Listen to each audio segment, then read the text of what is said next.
You're tuned into the Writing Community Chat Show, the live streaming YouTube podcast that brings you the stories of authors, screenwriters, and more. Indie or established, this show's for the community, and we invite you to be a part of it. Head to the writingcommunitychatshow.com for more info. The WCCS. Together as one, we get it done.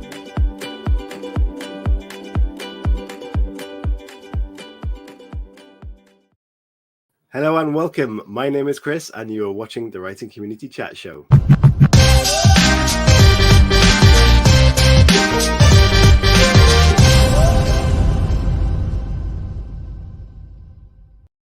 Hello everybody and welcome to the show. Thank you for tuning in. It's great to see you in the chat straight away. And yes, the show has been gone for a couple of weeks, but of course there was a short break, and that was down to not only the UK, but a lot of the world stopping to remember a wonderful, caring, selfless woman who, of course, was Queen Elizabeth. And that was over the past couple of weeks. So please don't be afraid. The planned shows that we did have, those brilliant guests that were lined up, are being rescheduled. And we will have them in due course. So please don't stress.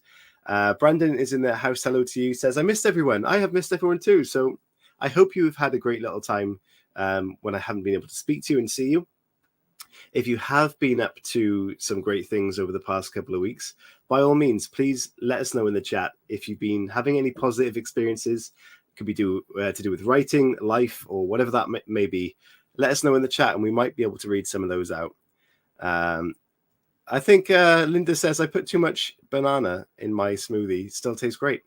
Can you have too much banana in a smoothie? That is the question, isn't it? What else? Yeah, that's it really. There's not been a lot going on. Of course, it's been quite quiet in that sense. But, you know, if you're watching this now live, you guys are great doing that. Thank you so much. If you're listening back on the podcast or watching it back, thank you very much for doing so. But hit that like, the thumbs up and subscribe, because then you can come and catch the live shows as well. And of course, if you do that, you can throw your questions in and get some great tips out of the show. But we will be asking tonight's guest some good questions anyway. So we should be getting some good tips. So maybe bring a pen. I don't know. Up to you. But it's great to be back, and I really appreciate you guys being here. So thank you for doing so.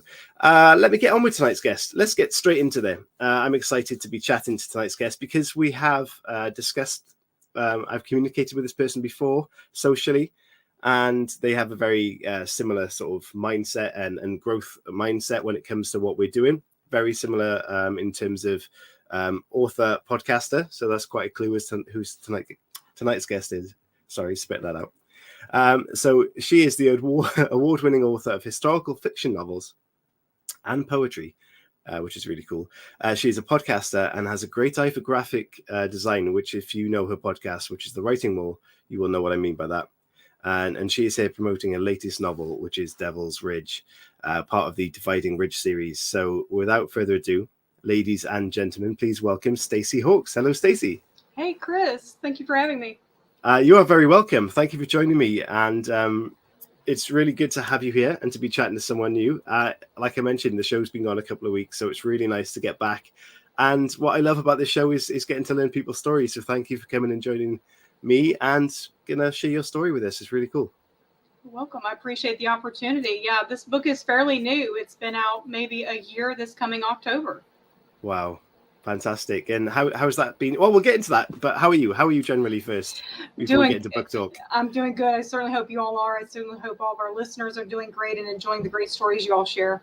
Yeah, fantastic. We did mention the weather just before we came on, and it's quite funny that you were asking about the weather here. And for once in the UK, it's been nice.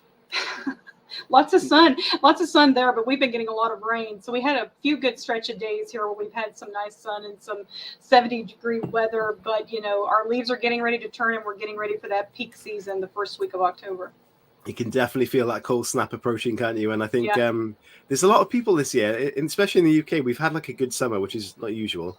But there's a lot of people ready for Halloween and bonfire night now. And we're kind of ready for that cold snap. And Christmas, like all the stores are already out with the Christmas stuff. And I'm like, I can't even. It's crazy how quickly it goes from summer to bang, we're in Christmas. And it's like, whoa, slow it down. slow it down a little bit. Yeah, but where are you from right now? So I'm from Alleghany County, North Carolina. I'm up here on the border of Virginia. So we're in the Blue Ridge Mountains. We're basically almost the start of the Blue Ridge Parkway. Wow. That sounds Yeah. so adventurous to me, having Yeah. never traveled anywhere.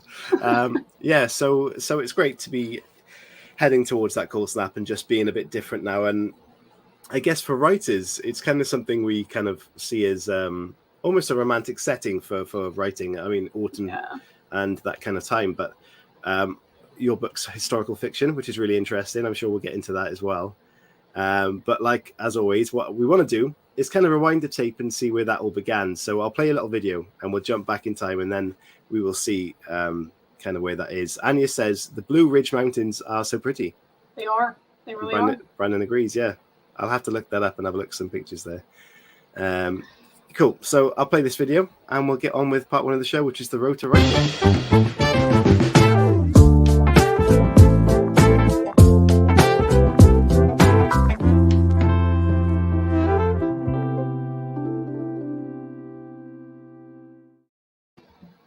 So we haven't had any positive comments in yet. See if you guys can get some.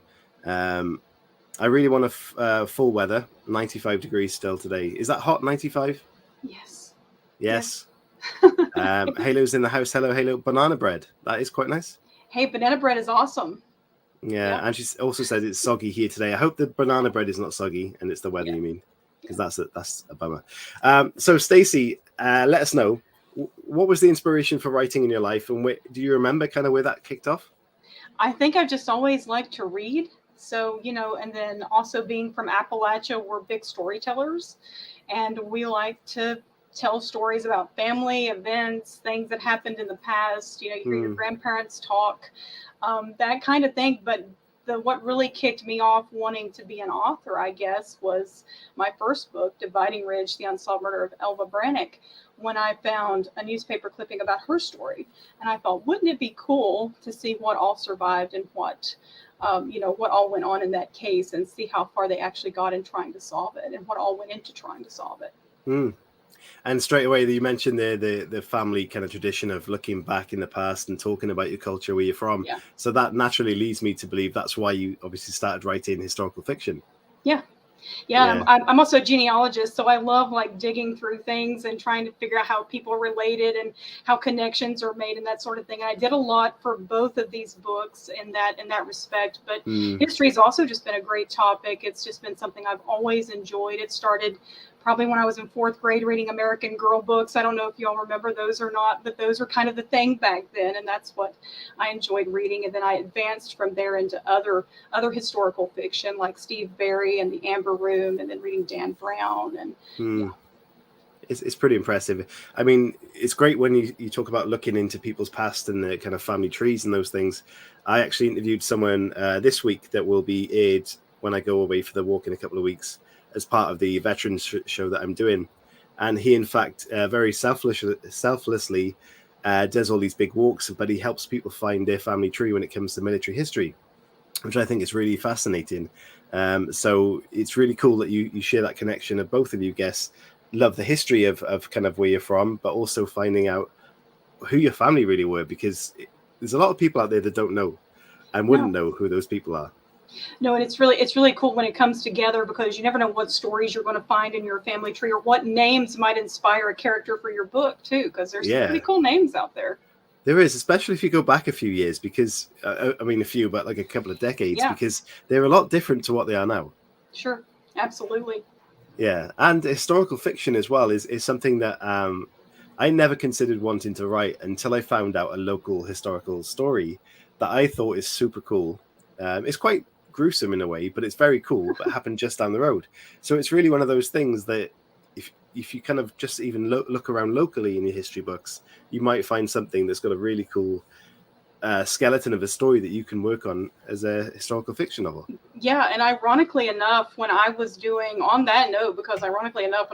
research for Dividing Ridge, I spent a lot of time in my local community's newspaper, and they have archived everything, and they've done a great job preserving all those newspapers going back from 1920 until today.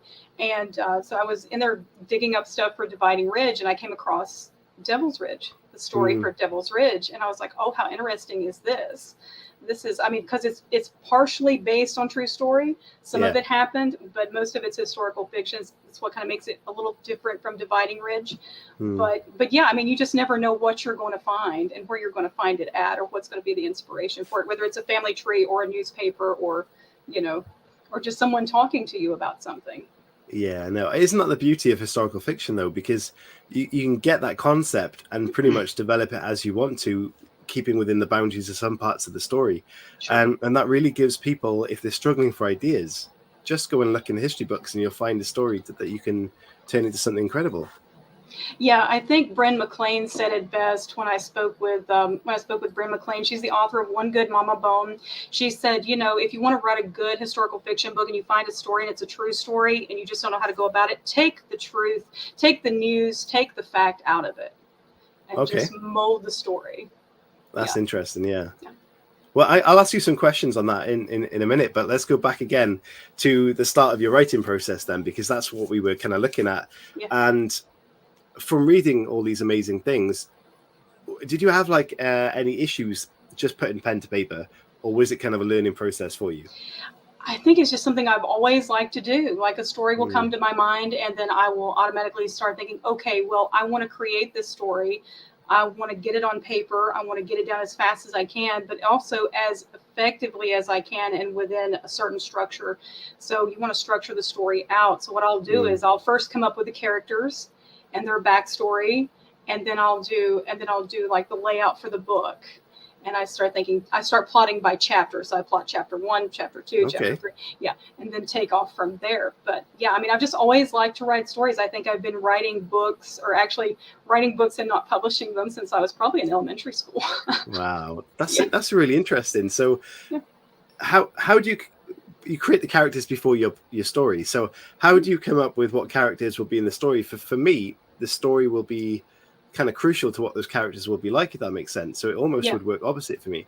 Yeah, exactly. So when I know about the story, when I read for Devil's Ridge, when I read the newspaper article, I was like, oh, automatically I can come up with some really cool characters for this story. Yeah.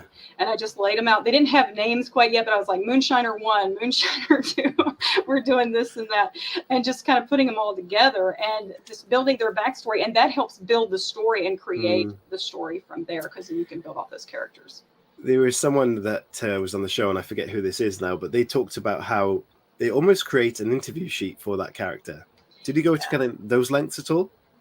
Yeah, like I have actually had people ask me if I would do like interviews for my characters and things like that. I was like, yeah, sure. You know, I think I could sit here and ask my characters this and that and maybe check off some boxes. But the great thing about Dividing Ridge and Devil's Ridge, though, is that these people have family that are still living, and they're real. So I get to connect with the families, and I get the stories from them, and I get to hear all this great stuff. And then I just I also apply it to the book. So a lot of that goes into the books as well. I'm guessing the big takeaway from this would really be, if you're going to go and do that, you either need to know the family to have that permission almost, or B, if you're not kind of in the know of them and get the stories from them, be able to tread carefully, if that makes sense. Do you kind of feel you had to take that approach at all? So I actually went to college for history. I've got a BA in history and I got an MAD from Liberty University. I do know that from my studies and what I've learned under other professors, that you always get permission for stuff. I sent out letters to people. I let them know I was writing this book. I let them know what was happening. I asked them if they'd like to participate in the book. Oddly enough, a lot of them didn't respond. We was kind of reluctant to release it, but when we did, we got an amazing response from the family and the friends of these people, and they came out to the book signing. And one of them was actually Sheriff Macmillan's, my MC, his granddaughter, Brenda Irwin. She came out with all of his stuff, all of his letters, all of his newspaper clippings, all about this story. And me and her are great friends. So yeah, I mean, my advice would be to reach out and make sure that you have that permission, and make sure that you speak to them and let them know that it's happening at least. And, then they get really excited about it. It's like, oh, this is so cool. My grandpa's in this book and you can go read it here. And yeah, so it's been a lot of fun. It's been really interesting. It would be super cool, especially if that person kind of remembers their grandfather when they were young, and there's these kind of stories that they kind of knew about but didn't really know about. And then this book comes out and suddenly you've got this really cool character that is a family member. That must be absolutely fantastic. Yeah, another great individual I got to meet. She's the oldest living lady in our community. She's 103. Wow. And she went to school with Elva Brannock. So she went to school with this young girl that got murdered. And she knew the family. And she talked to me about it extensively at a book signing that I had. So that was another, it's a positive because, it connects the community with the author.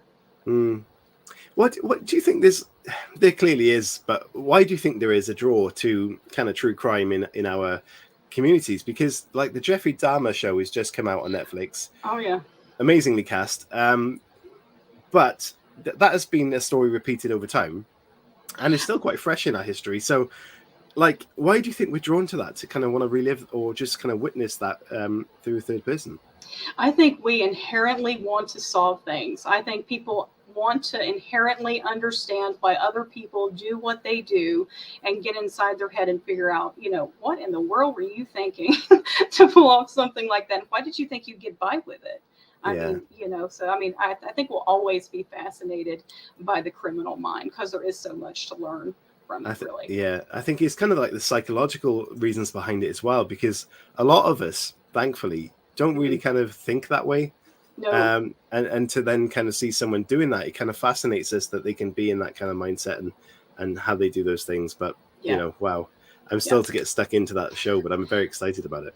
And there's never a dull moment with true crime either. I mean, because one thing can lead to another and another. And I mean, you can just build up. But yeah, I'm interested in watching the Dahmer thing too. So that's on my to be watched list. I can't remember the actor's name, but he's in American Horror Story a lot, and he's absolutely fantastic in it. Yeah.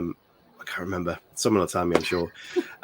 So, of course, I mentioned podcasting as well. That is something that you do. The Writing Wall has been something of all the podcasts that I kind of follow and on Twitter and social media.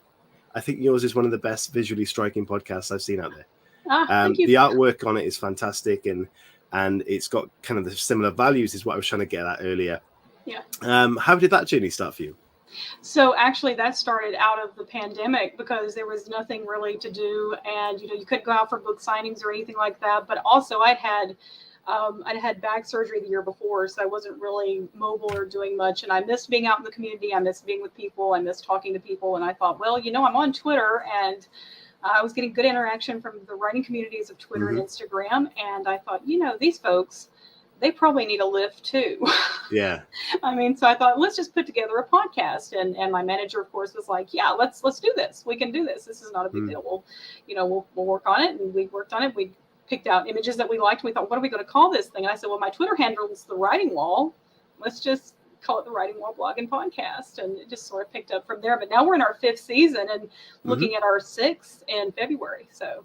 Yeah, it's amazing, isn't it? And very similar. The start of lockdown, this is when this was born, and it's just kind of weird how it grows and the community grows around it, and it's just really cool. And I think it's great for us to be there as a platform for the authors that, we've all battled Twitter and social media and try to do marketing, and sometimes you get a tweet that is just worthless that makes 200 people like it, and then suddenly you want to tweet something important and it gets 2 likes if you're lucky. I just don't get it.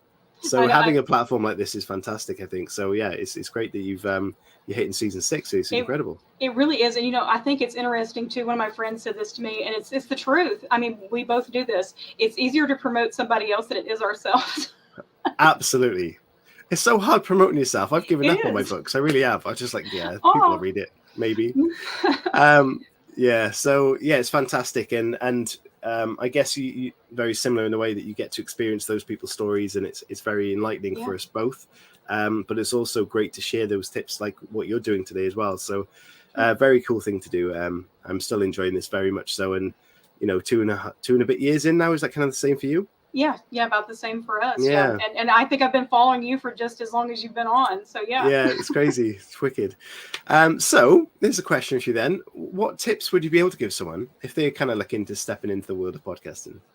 I think the thing to do is, watch other podcasts, listen to other podcasts, understand that there are some things that you will have to pay for. Not everything is free, but you've got to be willing to just roll the dice on some of those things, and hopefully it won't cost you too much, but it'll still be fun to do. And make sure you have just an audience and a platform there. And if there's something that you really enjoy talking about, do the podcast on that, because you can never get bored. Yeah. I agree with that. And I think doing something that you love is the key element to that, because at no point is this, I didn't really know I was going to step into this, if it makes sense. It just kind of happened to me. And it's not felt like a hardship. And I think that's a reflection on how much I do love it. Yeah. And if this was something that I thought was a slog of a thing to do, it wouldn't have lasted as it has. So that is, again, a reflection of enjoyment. So don't push a podcast out there if you just think it's going to work for that reason, but you're not into it. Yeah. So yeah, absolutely. I think that's a great. Some of the best podcasts I listen to are just people chatting as friends. Yeah. And I think, brilliant. Talking away and just having a good time on the topic that they're talking about. And it's always interesting to see what you come across out there in podcast land. But, it's definitely been fun for us. We've enjoyed it. We've enjoyed the promotion part of it. We've enjoyed doing the videos for the authors and making sure that they get a bump in their, in their views and also in their followers. Yeah, that's really cool. Helping authors is kind of what we're here for, and it is hard, as you mentioned. Trying to market is the hidden slap around the head when you kind of release your first book, isn't it? Yeah. That you think, I've done the hard part. Here's my book, and it's not the hard part at all. No. Not to put anyone off. And I did everything backwards, so don't do what I did. Don't publish the book and then just say, "Oh, I'm done." You're not done. You should do promote first, and then get your social media platform built up, promote, and then publish, and then you're good. Well, even then it's a hard graft, but that's not putting anyone off. It's amazing to publish a book, so don't be put off by that. No. So have you got a favorite episode or a favorite moment from your show? I think I do. I enjoy hearing, it's really hard to say I have a favorite moment, but I did enjoy the podcast with Susan McNabb, where she reads from her book, The Opposite of Famous. She is actually a model and she lives in North Carolina, but she also dated Jerry Seinfeld for a little while. That was a fun interview. So there's just several interviews on there that I love. And this season, or actually in season 6, I've got one that I really am going to enjoy launching for you guys and letting everyone hear. And so she's a new author. She's also doing a North Carolina story, kind of like me. It's historical fiction, but it's good. It's good. So very cool. It's hard to pick one.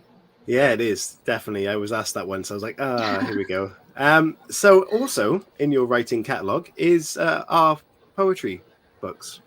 Sure. When did poetry happen? Was that before writing started, or was this kind of a love that developed afterwards? It was actually probably one of the first things I fell in love with. I fell in love with reading Edgar Allan Poe and with reading Sylvia Plath and reading all these different poets from over the years when I was in English class in elementary school, middle school. And I was like, I'm going to try my hand at writing poetry. So I wrote poetry, and I got some of my poetry published when I was in middle school. I got some of it published when I was in high school. And then I just collected a bunch of poetry over the years, writing through college, writing through work, and ended up breaking them up and putting them into these collections that I now have available on Amazon. Wow, that's fantastic. So when you talk about getting them published, was it published traditionally in school, or was this a self-published journey for you? It was like a contest. It was like a poetry contest they used to have over here, and you would fill out a form and you'd send them in your poetry, and if they accepted it, they'd let you know. So they accepted it, and it got put into these poetry books. My parents bought them. I don't know where they are. I'm sure they're on the bookshelf. But that's where I got published, and then I got published on a few websites and things like that when I was in high school. But I never thought about putting them all together as a collection until after I published, or before I published Dividing Ridge. I was like, I'm going to try this. I'm going to see if I can do this on my own. And it was really fun. So what was harder, putting together a collection of poetry stories, or was it putting together historical fiction? Poetry. Okay, interesting. Poetry. I wasn't expecting that answer. Poetry is a little harder. Poetry, you don't know if you want to stick with a theme or not. It's really flowy. It's really artsy. I mean, you can really have fun with poetry. You can determine. And oddly enough, the first poetry book I published is called The Writings on the Wall. So I mean, and that's where the Twitter handle came from. But yeah, poetry is a little harder. The historical fiction stuff I can kind of deal with because it's more organized, I should say. Like, you can organize a story better than you can poetry, but it's still fun to do the poetry. Yeah, I can imagine. When you write poetry, do you think of a theme, or do you just kind of see what happens? I just kind of see what happens. It usually just hits me whenever I'm like in a car or I'm listening to something on the radio, or I like, if I go up to the Blue Ridge Parkway and I'm looking out and I'm like thinking about fall, I'll have, Yeah. I might, the poem might be about fall. It may not be, but it may just come to me and I'll just write it down. I love the vision of you driving. He's like, pull over. I've got to write this down quickly. Most of the time I'm putting it on my cell phone in the memo pad. That's where it's at until it lands in the books. Yeah. I think it's Stephen King, probably many authors talk about having a notepad, because you get that inspiration wherever you are. And I certainly have had, in the middle of a night, ideas pop in your head, or when you're out somewhere. And we're lucky to have phones these days, but I guess back a few decades ago, that's what they had, is a little notepad to put those ideas down on. And great advice for someone who's thinking about developing those stories. But poetry, sounds very difficult. I don't think I could do that. Yeah, when I was writing Dividing Ridge, I had a notepad, and that thing was so ragged. By the time it was over, it had sticky notes sticking out of it. It was folded over, and I mean, I had just written skit after skit in that thing for the book, and a lot of it did end up in the book. So just before we move on to talk about Devil's Ridge, then remind me what the first book was called in the series. It's called Dividing Ridge. Ridge. Yes, The Unsolved Murder of Elva Brannock. Yeah. So at what point did you go from your poetry and think, I'm going to write this story, or was it kind of ongoing alongside that? It was kind of ongoing alongside of that. When I was in high school, I seen this newspaper article that my grandmother kept from Terry Martin of the Winston-Salem Journal about Elva. And then I didn't see it again until after she passed.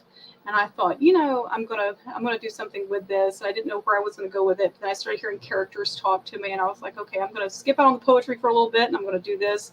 It took a full year to research this book. It took another year to write it. It took another year to edit. Wow. And then I just sort of let it set for about 10 years. And then I decided, well, it's now or never. And I just published it.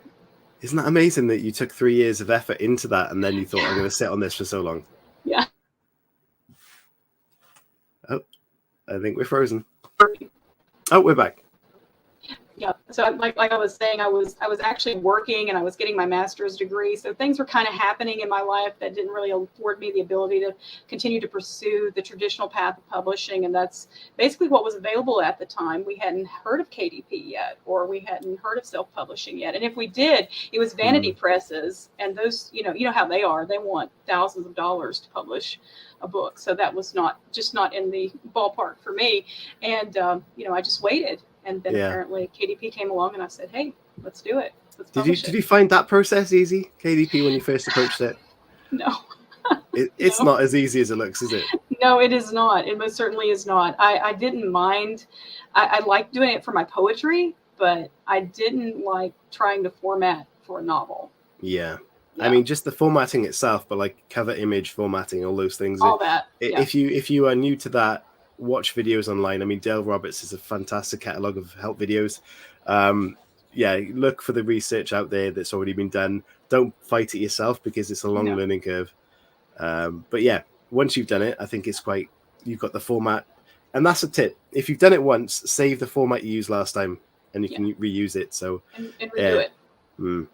Definitely.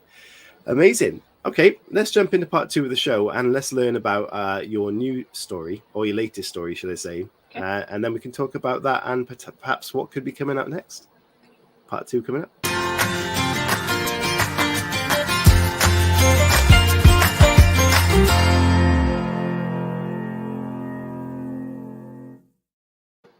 So, Stacy, please let everybody know what Devil's Ridge is all about. So Devil's Ridge is about a moonshine bootlegging car theft ring gang leader who runs a multi-county operation, and he ends up getting into some trouble that alerts the local and the federal authorities as to what it is he's doing, and it sort of just creates this firestorm of, can we catch this guy? It's like, catch me if you can. Nice. Yeah. And is this based on historical fiction as well? It is. It's a historical fiction. It is loosely based on a real individual that actually did some of these things in our community. So I thought that was kind of fascinating, and tied that into the book as well. Fantastic. It sounds amazing. And the moonshine era is definitely a unique one, isn't it? Yeah, it definitely is. There's a lot of stuff I learned about that time period that I kind of knew before when I was doing history, but we didn't really, we just basically scratched the surface whenever we're doing history courses on the 1920s, 1930s Prohibition era. So. Yeah, can you imagine that? Like something like that happening these days? I just can't see it. I guess they rebelled enough in those days as well, didn't they? They did. They certainly did. There's a film called Lawless that is about that era. Have you seen that?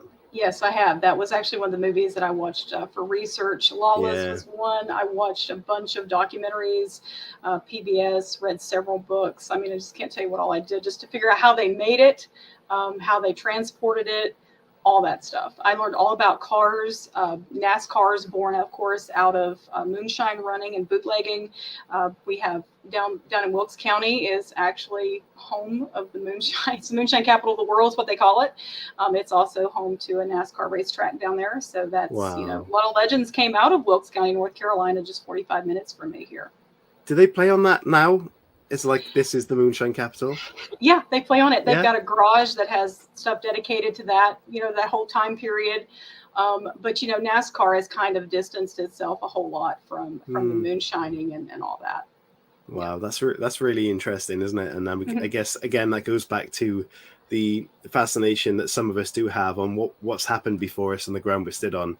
Right. And it's great to think about those stories and like it's when you see kind of bars or taverns or pubs that are still standing from the 1800s, it's really cool to think about the stories that have been told in those places. Sure. Brandon says, I love me some moonshine. And Linda says, I tried it once. I saw the inside of my nostrils, lol. Yes. Yeah. So in my book, I talk about how you can tell if the moonshine is good or not. And a lot of people would say, they used to say it tastes like fire ants. So it's like fire ants going down. Yeah. Like it's just hot. It's really hot. And like it just burns you from the top down. Yeah. That I've never tasted fire ants, so I wouldn't know. I wouldn't either. In the Depression, says Anya, my great-grandfather accepted shots of moonshine from people if they couldn't pay for the milk he delivered from his cows. Mm-hmm. Isn't that mad? It was called liquid gold for a reason. Yeah, I can imagine. They traded for a whole lot. A bushel of corn was worth more than anything during the Depression, especially in the South. So, as the second in the series, then, did you find this an easier write than the first? Were there any difficulties that you didn't see coming, perhaps? Yeah, I kind of did find it a little easier just because I was more lax. I didn't have to do the Chicago style format. I didn't have to, get permissions from everybody. Everybody already knew the second book was coming. They knew what it was about. They were on board. They provided pictures for the books. And then, I also didn't have to deal with the Associated Press. I didn't have to, pay them for permissions to use newspaper articles or anything like that in this book. So this was a little more me and my imagination and just coming through and sharing a loosely based true story. Yeah, that's really cool. I mean, again, going back to the historical fiction, was this a similar process where you had to go and approach people, or was this completely more independent than that? It was more independent than that because a lot of the same characters showed up from Dividing Ridge and Devil's Ridge, and so they all knew, and they were all like, "Okay, yeah, we're excited. We want to see him come back and do it again." And I've just been really amazed at all the support that the local community has given. If I just pop a picture up in the top corner, which is the Dividing Ridge cover. Yes. I just want to compare this to the cover of the audiobook. Do you know the similarity or the difference? Yes, I do. Yeah. One's a lot more sinister looking. Yes. So I did not find that image. That image did not come up until we were doing the audiobook, and Tori Puckett reads the audiobook for us. Tori is amazing. She's got this great Southern accent that she does. And, so yeah, I encourage everyone to check that out. But yeah, so I've contemplated changing the cover of the actual book, but I'm so in love with that because it is actually a picture of a Blue Ridge Parkway overlook. It's called Devil's Garden. It is an actual place, and it's beautiful. And the picture just doesn't do it justice. Yeah. Well, for me, that looks like a lovely, I guess if you look at the sort of darkened valley, it could be a little sinister, but it's quite a nice summer's evening to me. And this one is like, I get that. I like that. Yeah. And of course, when we look at Devil's Ridge, that's a volcano. No, that is actually what we call shepherd's warning. It's a red sunrise, and a lot of my characters are shrouded in that, and it does play a part in the book. So you have to read the book to learn a little more. Yeah, that's. It does look like the redness coming out of that. I'm guessing it's the sky. Is it in the valley? Yeah. Okay. The sky's on fire and the clouds are going by. Yeah. Yeah, that's amazing. Fantastic. So the question is then, what would be next in it? Would it be another series, a continuation, or is this be a standalone? And is it going to stick with historical fiction, or are you thinking of going elsewhere?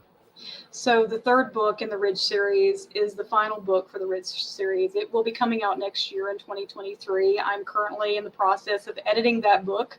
I've got it written. It's done. I've got my author proof copy, but I'm waiting to get the edits done and all that from my editor. And then we'll hopefully be starting some promotion early next year.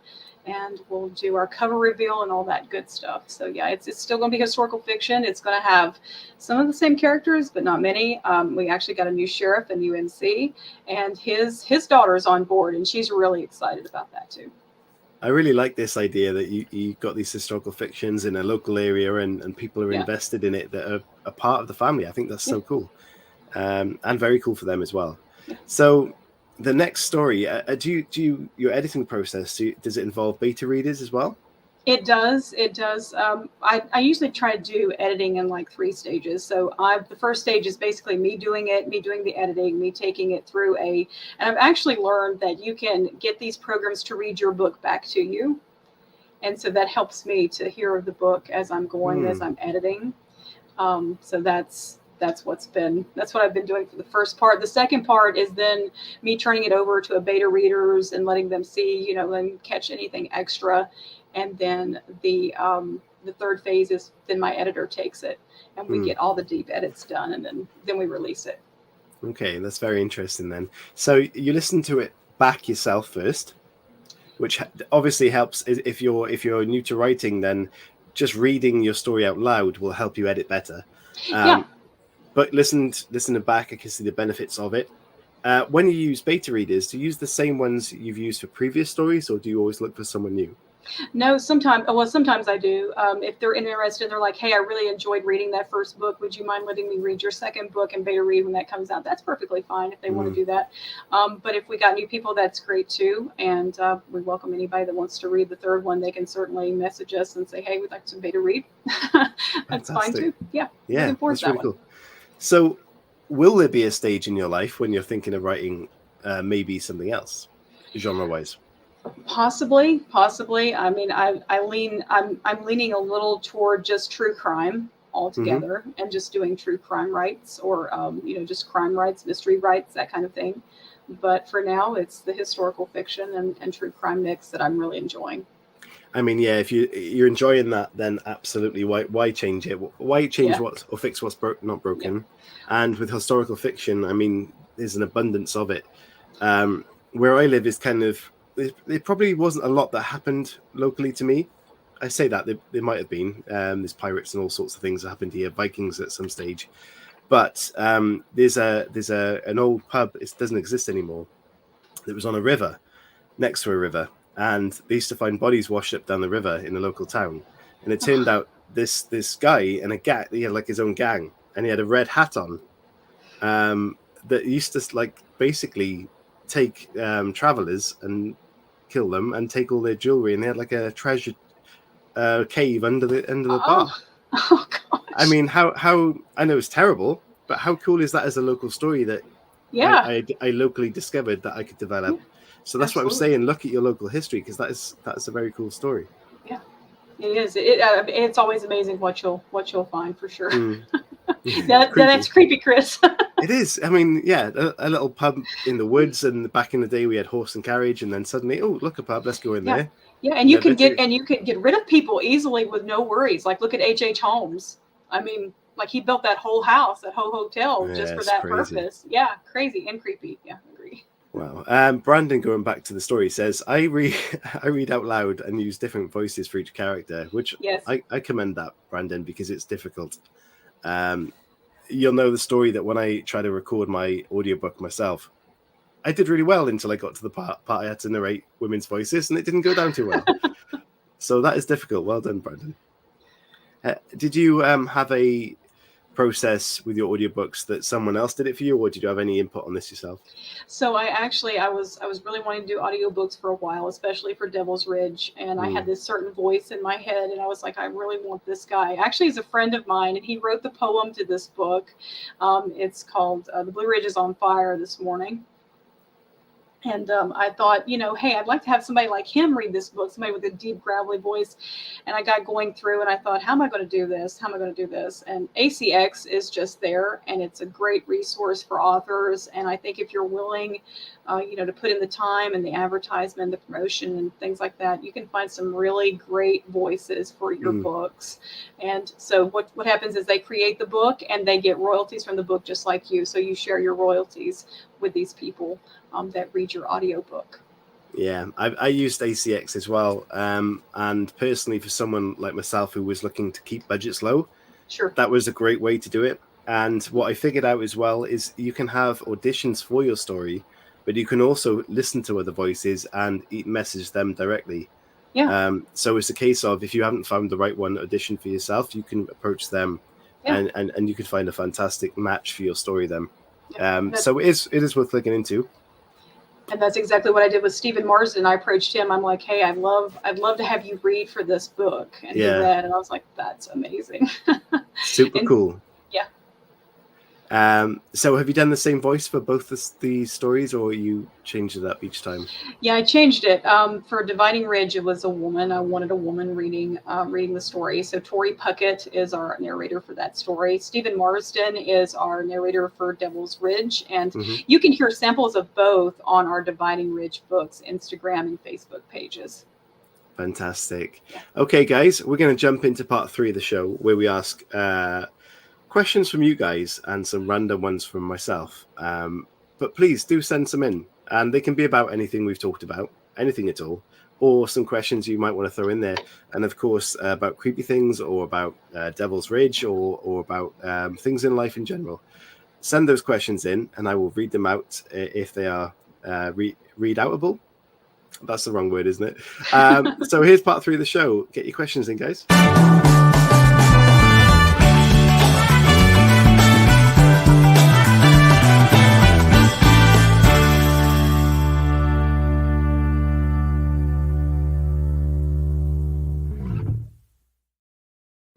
I said that silly word because I pressed a button twice on the side of my screen, and it did something I've never seen before. So I was, okay. Gotta love autocorrect. Yeah. So let's get some good questions in here then that are slightly off topic. It's not off topic, but some of them are. If you could take any character from the world of fiction and hang out with that character for the day, what character are you going to take out, and what are you going to do with that character? So I'm going to say Robert Langdon from Dan Brown's series, just because he's a symbologist and because I'm interested in the role of symbology in history. And I think that's just a fascinating topic to explore.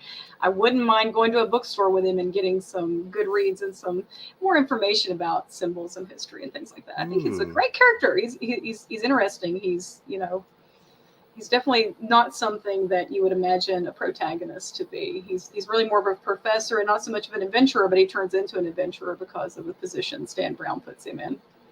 Very interesting. Yeah. First time I think we've heard that one. Brandon is thrown his classic in every week. Star Wars or Star Trek? Is there a preference there? Star Trek. Oh. For the ones that are not seeing this on video, there was is that a Spock sign? Live long and prosper. Yeah. Okay. Spock. Did I do that right? Yeah, that's right. Yeah. Yeah, cool.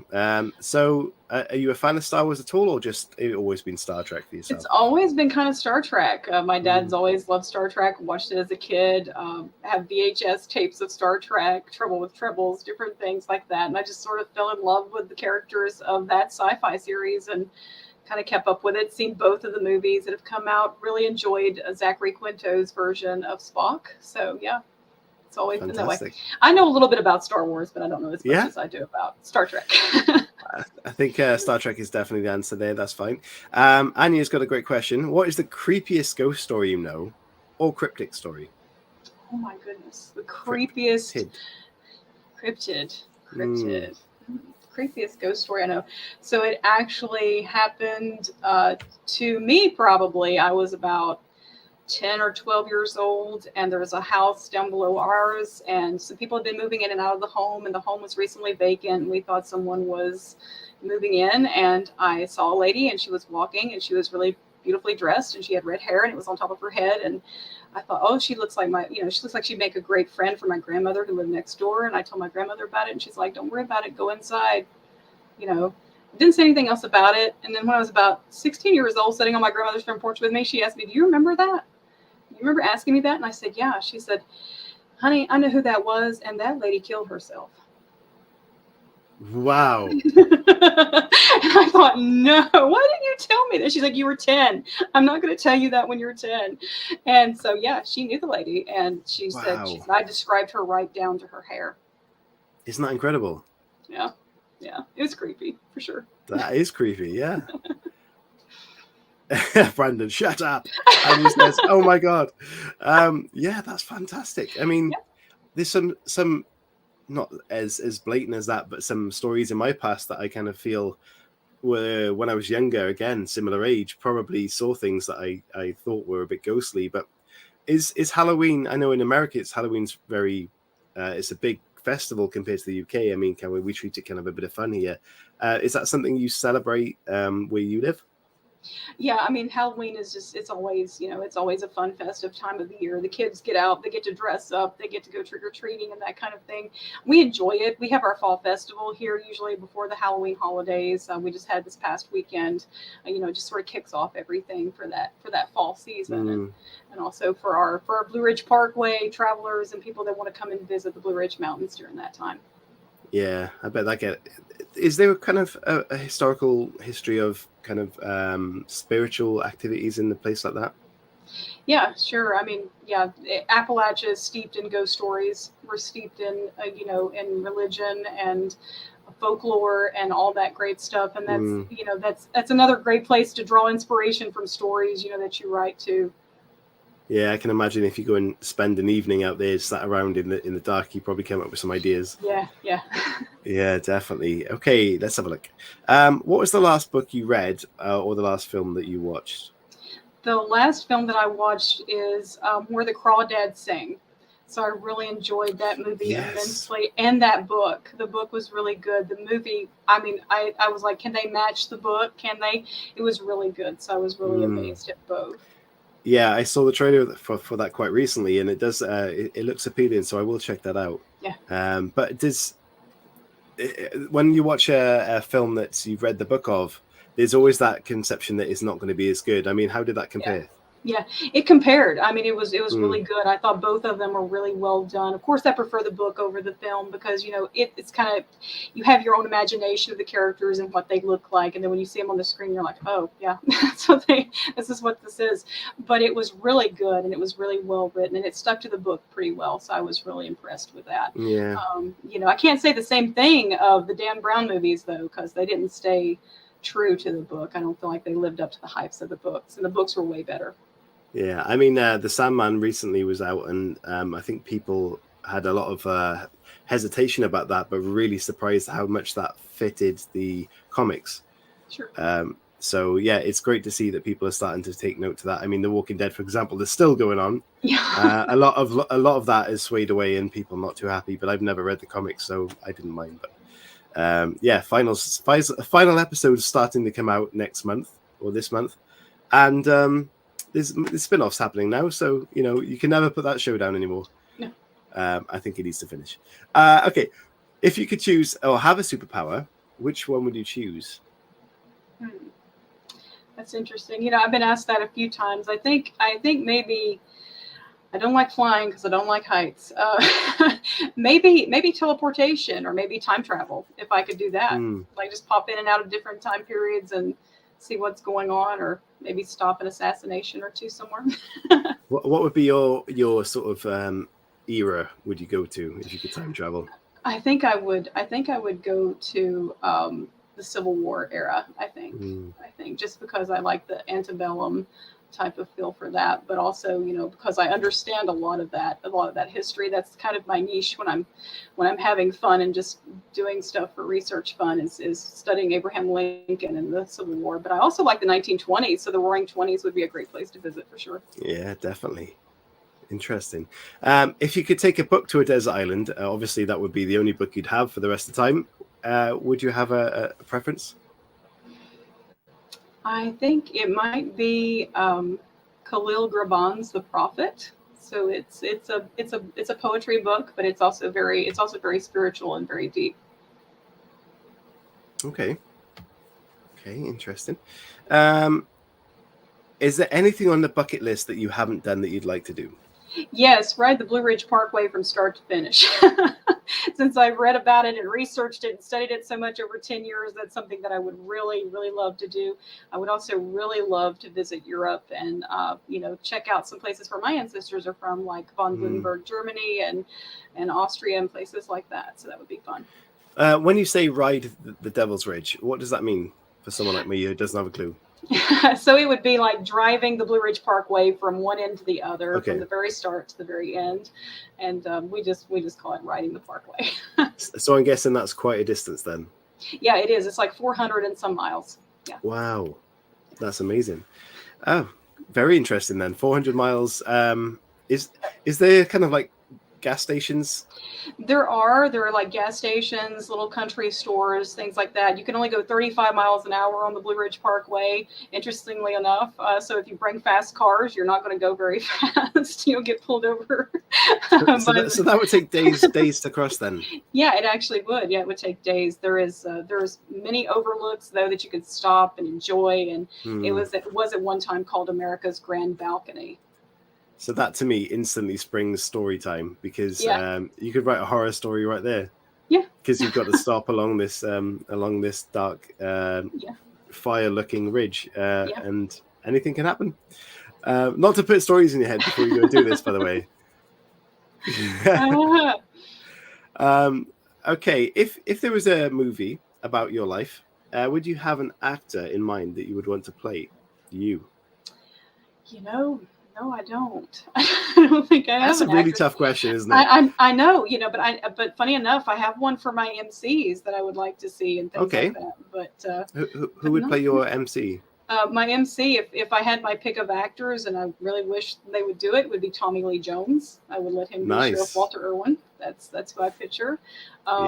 River Hayes is from Devil's Ridge. He's actually sheriff over in Surrey County. I would think I would like Billy Bob Thornton to play Another him. Great one. Yeah, but as for me, I don't know. That's interesting. Yeah, that's good question. It's a tough one. I mean, they're the questions I should send ahead of time, because that's tough. Linda says multiple horror movies take place in the woods in the South. Yeah. I can imagine that. A lot of creepy stuff happens here. Okay, last couple of questions for me then. And if you guys got any more, send them in quickly and we'll finish this up. Otherwise, I'll read a couple more and we'll finish the show. Do you have a karaoke song? Oh my gosh, no. Nope. I don't know. I sing everything and anything. Like if it's on in the car and I know it, like I'll sing anything. A bit of car karaoke. Car karaoke. Okay. Okay. So, a bit more serious question. What does literary success look like for you? If you're looking back on your career, what would you think? Okay, I'm happy with this. Yeah, I think if it matters that I'm telling stories that I enjoy telling, and that kind of shows through, and it shows through to my readers, and my readers start taking interest in the stories, that's always a plus. I also think, as long as as long as it has some kind of positive impact on other writers in my community too, that's great, because I want to be able to help as many people as I can, and also offer them support too if they need it. So. Success, I don't know that I can measure it, but I can just say as long as it's helping people, as long as it's something they're interested in and something that I enjoy doing, that's what matters. That's fulfillment, isn't it? I mean, just being content with what you do and enjoying the process. I mean, that's a great goal to have, and I hope let's all hope you get there. And I'm sure with your podcast and your books now, you're definitely on the route. So there you go, fantastic answer. Linda has got a question for you. explore the deep ocean or outer space? Outer space. Outer space. That's a very quick answer. I don't like deep water. Yeah. Yeah. So outer space for me. I'm also fascinated by individuals that can write sci-fi and historical fiction together. So I think that might be a genre too eventually that I pick up on. Philip Raymond Brown's really great about doing that. So I'm just really like to explore that a little further, I think. But yeah, outer space is fun. Yeah, I mean, there's plenty of films that I've grown up watching that kind of terrified me of both of those things. Yeah. I think like is it the Abyss? That was one of the deep ocean ones, and then you've got Event Horizon. So I'm terrified of both of those things, I think. But there you go. So neither for me. Okay, let's wrap this up then, because we're all out of questions. And where can everybody go and find out about you? I know you've got a couple of websites there. Where can they find your books? And of course, I will drop the link in the description for them as well. Okay, so the books are on Amazon, and I do know that Dividing Ridge and possibly even Devil's Ridge can be found on bookshop.org as well. So if you have a favorite indie store that you'd like to support, feel free to order the books through there. That supports that indie bookstore.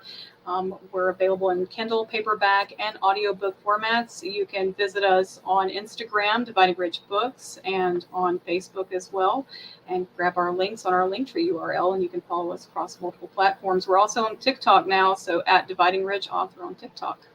Amazing. I will give that a follow. TikTok, the crazy place.